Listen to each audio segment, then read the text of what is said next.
जय माता दी। राधे राधे। आइए सुनते हैं विभुवन संकष्टी चतुर्थी पर चौथ माता की यह कहानी।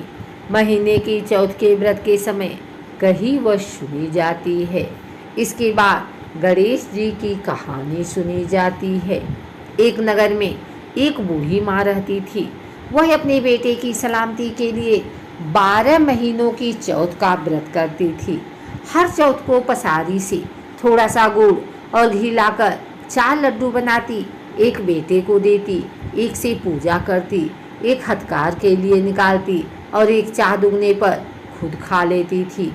एक बार उसका बेटा ताई से मिलने गया। ताई ने बैसाखी चौथ का व्रत रखा था। ताई से पूछा, माँ तो 12 चौथ करती है। ताई बोली, तेरी माँ तेरी कमाई से तरमाल खाने के लिए 12 चौथ करती है। तू परदेश जाए तो वह एक भी चौथ नहीं करेगी। लड़के को लगा ताई सच कह रही है। घर आकर माँ से कहा, मैं परदेश जा रहा हूँ, यहाँ तू मेरी कमाई खाने पीने में ही उड़ा देती है। माँ ने समझाकर रोकना चाहा, पर बेटा नहीं माना। माँ ने उसे साथ ले जाने के लिए चौथ माता की आंखें दिए और कहा, मुसीबत में ये आंखें तेरी मदद करेंगे। वह आंखें लेकर रवाना हो गया। घूमते हुए एक नगर में पहुंचा। उसने देखा एक बूढ़ी माँ रोती जा रही थी और पुआ बनाते जा रही थी।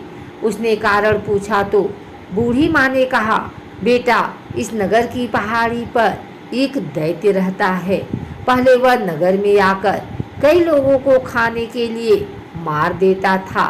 अब राजा हर घर से एक आदमी दैत्य के पास भेजता है और आज मेरे बेटे की बारी है, इसलिए रो रही हूँ और उसी के लिए पुए बना रही हूँ।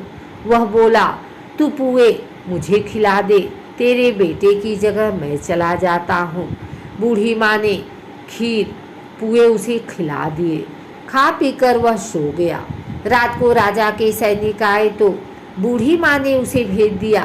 दैत्य के सामने पहुँचने पर उसने चौथ माता की आंखें दैत्य की तरफ फेंक कर कहा, हे चौथ माता, यदि मेरी माँ मेरी सलामती के लिए व्रत करती है तो दैत्य का सिर कटकर गिर जाए।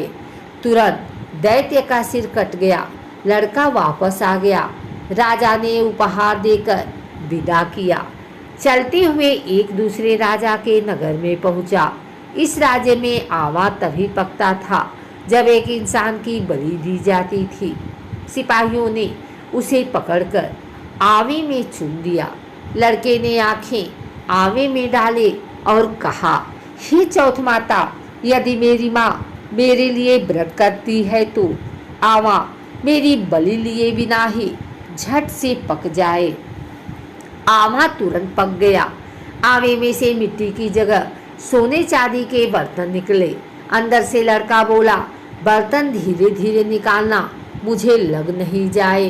राजा ने उसे निकलवाया और पूछा, इस आवे से तुम बच कैसे गए? लड़के ने बताया कि उसकी माँ चौथ माता का व्रत करती है, व्रत के कारण ही वह बच पाया। राजा को विश्वास नहीं हुआ। उसने एक चांदी की सुराही मंगवाई और कहा कि सुराही की नली से निकलकर दिखाओ, तभी मुझे विश्वास होगा। लड़के ने चौथ माता को याद करके आंखें सुराही में डाले और कहा, मैं भौरा बनूं, सुराही से निकलूं। लड़का भौरा बनकर सुराही से निकल गया। राजा खुश होकर राजकुमारी की शादी उसके साथ करवाई और सभी लोगों को चौथ माता का व्रत करने को कहा। उसे माँ की याद आई। उसने राजा के पास जाकर खुद के नगर जाने की इच्छा जाहिर की। राजा ने रथ, घोड़ा, हाथी और खूब सारा दान दहेज देकर उन्हें विदा किया। चौथ के दिन अपने नगर पहुंचा।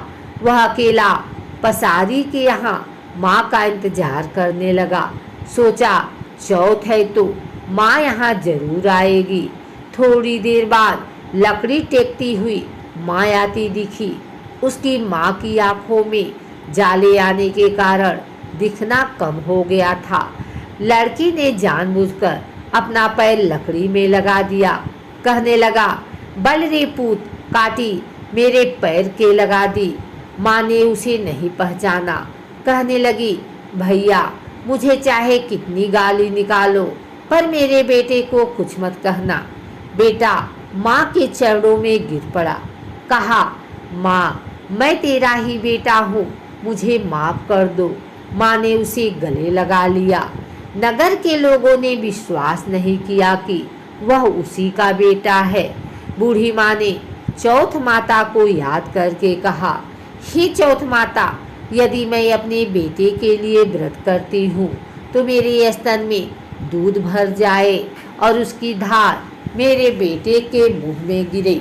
माँ की स्तन से दूध की धार निकलकर बेटे के मुंह में गिरने लगी। लोग चौथ माता की जय जयकार करने लगे। उसे नगर के सभी लोग चौथ माता का व्रत करने लगे। हे चौथ माता, जैसी बूढ़ी माँ और उसके बेटे की सहायता की, वैसी हमारी भी करना। कहानी कहने, सुनने और हुंकारा भरने वाले पर कृपा करना।